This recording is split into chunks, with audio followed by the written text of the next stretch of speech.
Sagittarius, hi! Welcome to Mr. Queen PH at ito ang inyong monthly reading ngayong June 2024. This is a general reading. Just take what resonates. Watch your Sun, Moon, Rising, Venus for other messages. And thank you sa lahat ng mga sumusuporta dito sa ating channel. Just a reminder, gamitin nyo lamang ang reading na to bilang gabay. Pa-follow, like na rin ang ating Facebook at TikTok. Lahat po yan Mr. Queen PH. Like, share, subscribe, turn on post notifications para lagi kayong updated sa ating mga readings. And if you're interested in private readings, meron tayong 3rd anniversary promo, 25% discount sa tarot reading services, extended hanggang May 31, 2024. Okay, let's see, Sag. What's up with you? Ngayong June 2024, energy is coming to Sagittarius. June 2024.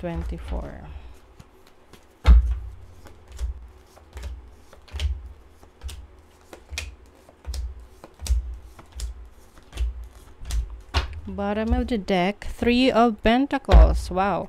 So this is about collaboration, projects, maaring may mga proyekto kang gagawin ngayong June related sa iyong trabaho, sa career mo. Pwede ring investments to.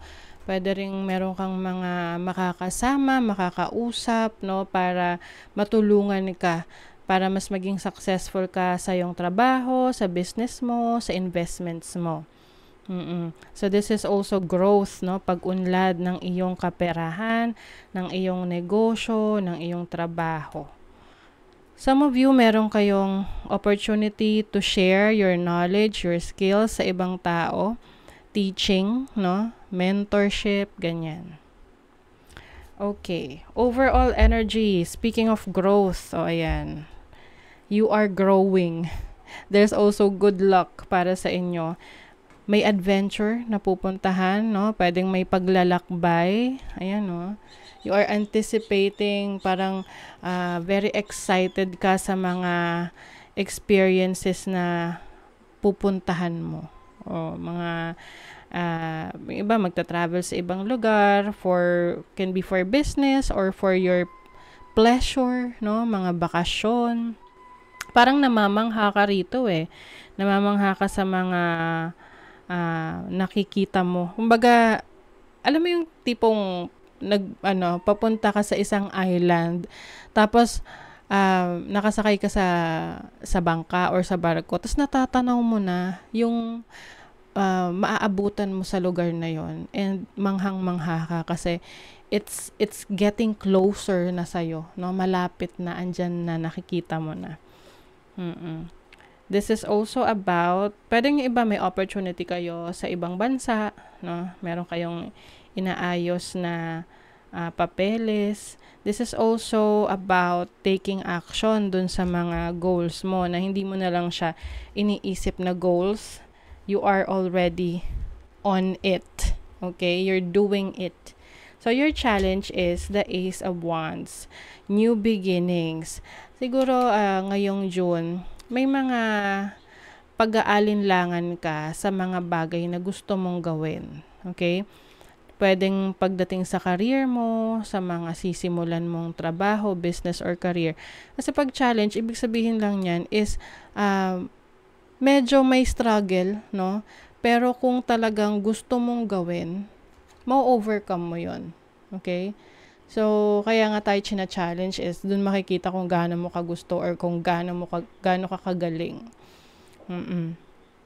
So, some of you, maaring may new beginnings na sa una, mahirap, challenging, pero pag nairaos mo na yon, tuloy-tuloy na. Okay? You have the 9 of Wands as your opportunity. Ayan, no? Meron kang reserbang lakas para mapagtagumpayan lahat ng mga gagawin mo ngayong June. You also have support system. Meron mga taong nakasuporta sa'yo, nakapaligid sa'yo para, i-cheer ka, no? I-cheer up ka na kaya mo, go for it, 'di ba? Kapag let's say nasa laban tayo, no? Kapag may mga taong nag-hype sa atin, yung mga nag-cheer para sa atin, mas lalong lumalakas yung loob natin. So, ganun yung energy for you, Sagittarius, na merong mga naniniwala sa inyong kakayanan. Kaya, dun kayo kumukuha ng lakas. For your blessing, you have the 9 of Pentacles. This is financial stability, prosperity, very comfortable situation when it comes to your career, your business, your money. I feel like meron kayong mga ma-accomplish na goal ninyo in terms of pag-iipon ng pera, or in terms of kung magkano yung dapat nyong makuha or kitain for the month of June. So you will feel accomplished. Okay? This will bring you financial stability and financial security. So, pagdating sa money, career, finances, you have the 4 of Wands, the Lovers, the Knight of Wands. So, the Lovers is about your commitment. Okay? So, pagdating sa commitment sa trabaho, sa business mo, sa kung ano man yung pinagkakitaan mo ngayon, buong-buo yung iyong commitment. Or maaring, kung kayo naman ay walang trabaho, no, or someone na dependent sa isang tao, let's say yung husband mo or yung wife mo, yung partner mo, this person is also going to be very supportive of you. Oo, kasi may mga nagko-comment na, paano yun, wala akong work? O, syempre, pwede ka namang maging blessed kahit wala kang work, wala kang trabaho. That is indirectly, no? Pwedeng yung mahal mo sa buhay, i-bless sila. Maraming magandang mangyayari sa kanilang finances, sa kanilang career, na ikaw, maapektuhan ka rin. Kasi mabibigyan ka nila ng extra money, or maititreat ka nila somewhere, no? Para mag-enjoy. So, for some of you naman, makakapagpahinga kayo, no? So, ito yung nabanggit ko sa inyo kanina, parang pupunta kayo sa isang beach or sa isang place na you will feel relaxed and recharged, lalo na kung marami kayong ginawa in the past, marami kayong trabaho. So, but still, kumbaga alam mo lang kung kailan ka dapat magpahinga. Kasi syempre, no, hindi porket masipag ang isang tao, hindi na siya pwedeng magpahinga. Kaya nga tayo mas nagiging malakas dahil alam natin kung kailan tayo dapat magpahinga. Kasi kailangan natin mag-recharge, di ba? So, I feel like you are also very passionate sa trabaho mo, sa career mo, sa mga ipinupurso mo sa buhay. So, pagdating naman sa yung love life, you have the Emperor, the 4 of Cups, the 4 of Pentacles. So, yung iba sa inyo, maaring feeling nyo, kayo ay parang alam mo yung feeling na masyadong nagiging stricto yung mga tao sa paligid nyo, like yung mga mahal sa buhay nyo, asawa nyo, partner nyo, parents nyo. So, maaring may mga gusto kang gawin on your own na hindi mo magawa because parang you are restricted, no? Hindi approved para sa kanila yung mga goals mo, yung mga gusto mong gawin. So, I think you just need to explain to them kung bakit, no? Bakit gusto mo rin na you will have your own money or you will have your own decisions, no? Pwede rin naman tong feeling mo hindi mo nakukuha yung affection ng isang partner na ine-expect mo. Kasi may mga partners na hindi masyadong showy pagdating sa emotions, hindi masyadong touchy, ganyan. So, I think, pag ganun, wala tayong magagawa kung talagang ganun yung ugali nila. Kasi pwedeng meron silang ibang way para mag-express ng love language nila. Okay? But I think you have a stable relationship with someone. If you are single, I think you will be focused more on your finances, your kaperahan. Lalo na kung yung mga nakikilala mo parang hindi na nagiging, parang hindi nila nakukuha yung requirement mo pagdating sa relationship, pagdating sa isang partner. You have the Moth.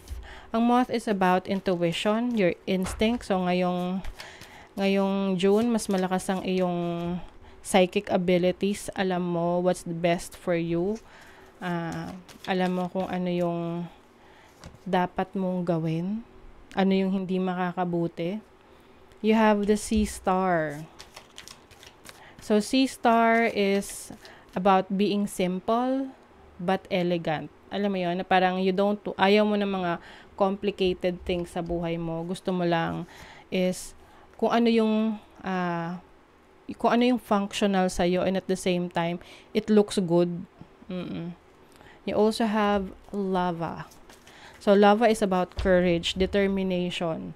So, kung meron kang mga goals that you want to achieve ngayong June, rest assured na meron kang sapat na lakas para magawa mo yan. So, ang tanong na lang dyan is, how much, kung gaano ka willing na gawin yon, na isa katuparan yon. Kasi pwedeng sobrang mong lakas, pero ayaw mong kumilos, 'di ba?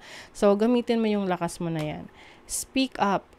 If you avoid conflict to keep the peace, you start a war inside yourself. So, I think this is about sa relationship mo na meron kang gustong ipahiwatig, i-express sa isang tao, lalo na yung expectations mo or yung parang gusto mong makuha sa isang relationship. You also have shine. You're going to shine. Don't dim your light. The world needs your unique talents and gifts. Shine brightly. So I think you will also use your abilities, your talents, your skills para mas lalo mong ma-showcase ang iyong kakayanan. Listen. People start to heal the moment they feel heard. Okay. So I feel like this is part of the speak up energy na kung willing ka na i-share yung nararamdaman mo sa isang tao, dun ka makakaranas yun na yung start ng healing process for you. Lalo na sa relationship. Kung you feel na parang hindi ka na papakinggan, you need someone to talk to, okay?